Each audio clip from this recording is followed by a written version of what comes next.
Solo 100. Teka. Nagdalag ako. 1D ba? Wala. Pag malayo ba? Pag malayo. Ikaw? Hindi ko mapatayin mo. Ilang, wala pa. Nagdalag pa ako.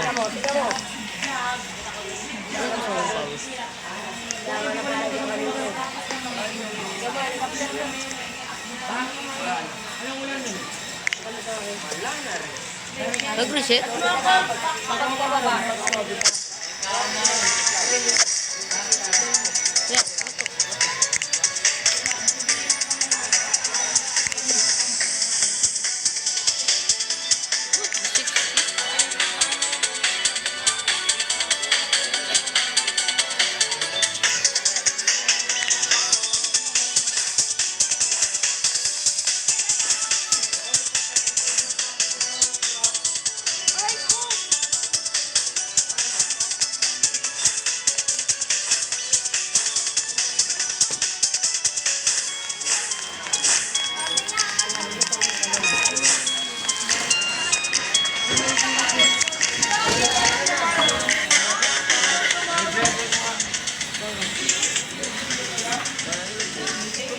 Ay, doon sa ilalim.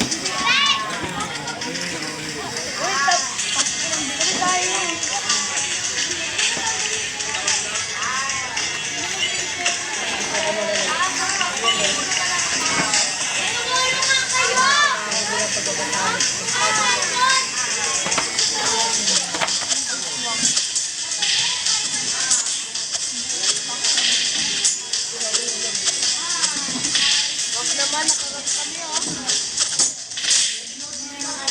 Bukan mo pa na yun. Sige, patayin nyo. Papatayin ko kayo.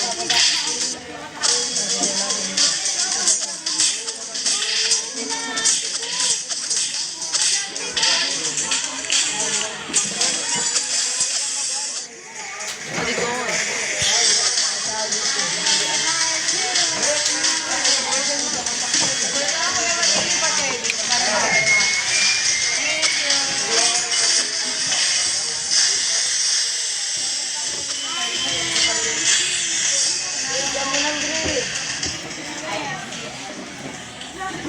Ano makilagay sa gilid?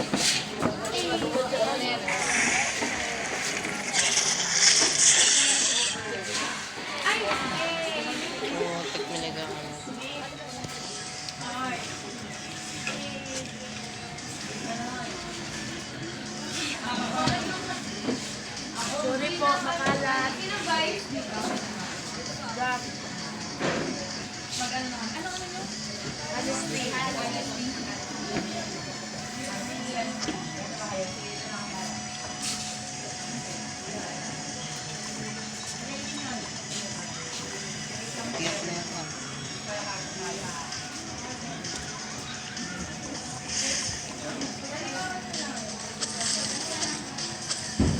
Okay guys.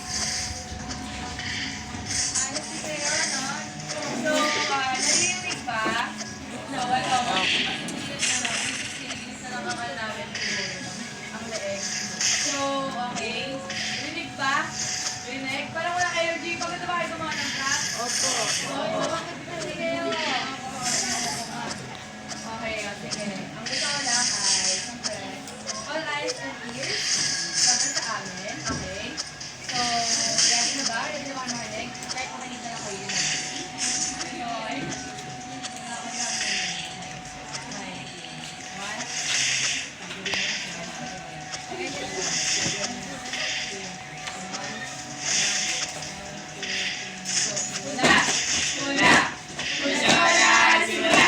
Makapagong araw sa inyong lahat. Nandito na ang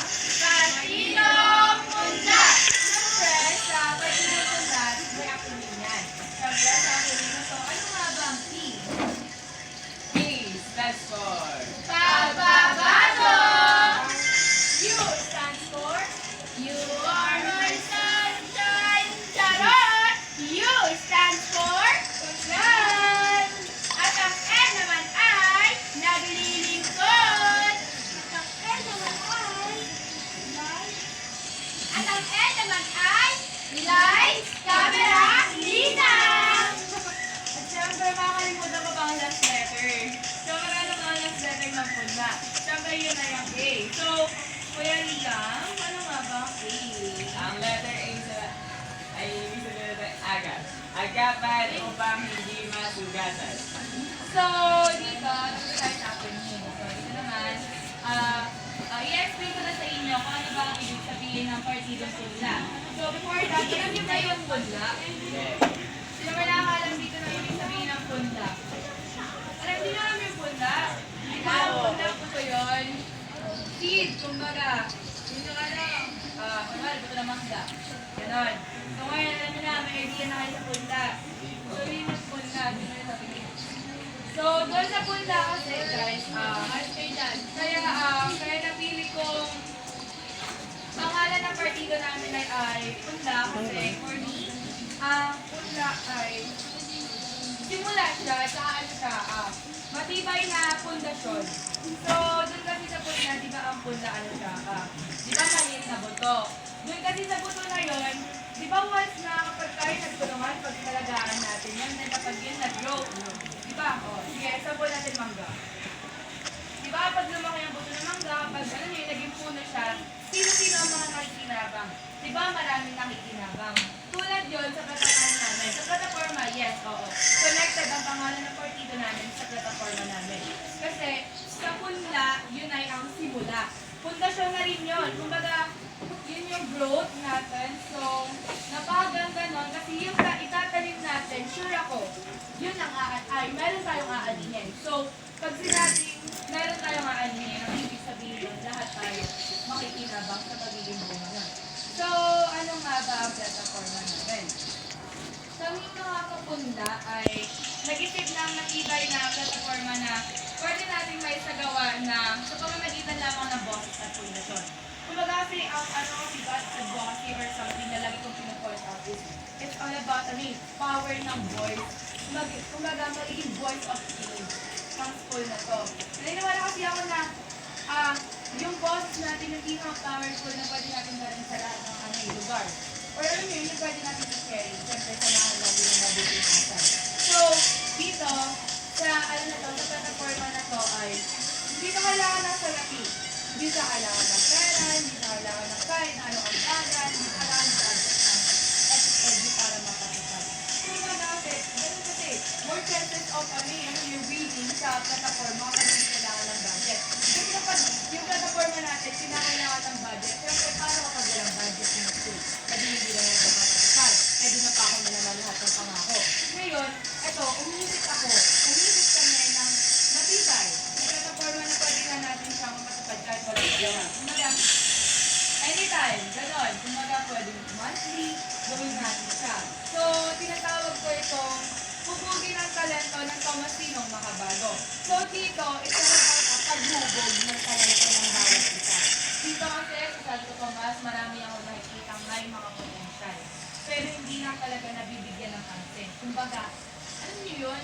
Ang dami talaga as in, parang almost lahat may potential. Kaya kailangan lang ng, alam niyo yun?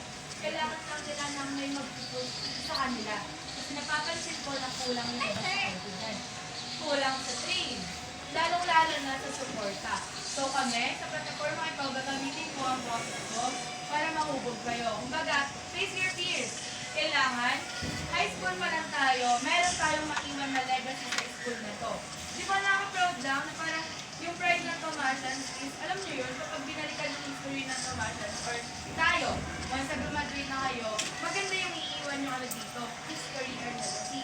So, dito kasi napapansin namin na dati daw kasi ay ang Santo Tomas ay lagi nangunguna lagi sa history. Like parang alam niyo yun, napakagaling, napakahusay sa pagkatiyatro, sa pagsabayan sa biglas, in alis lahat ng kodikang laban. Laging top 1 daw ang Santo Tomas. Kung top 1 laging pasok. Ngunit ngayon kasi nahihirapan na tayo kasi marami nang nag-e-extend na school. Tulad na Tubig National High School. So, siyempre kami, naisip ko itong plataforma para ibalik kung ano yung nasimulan ng mga graduate na students dito. So, sana sang-ayon kayo sa ganun.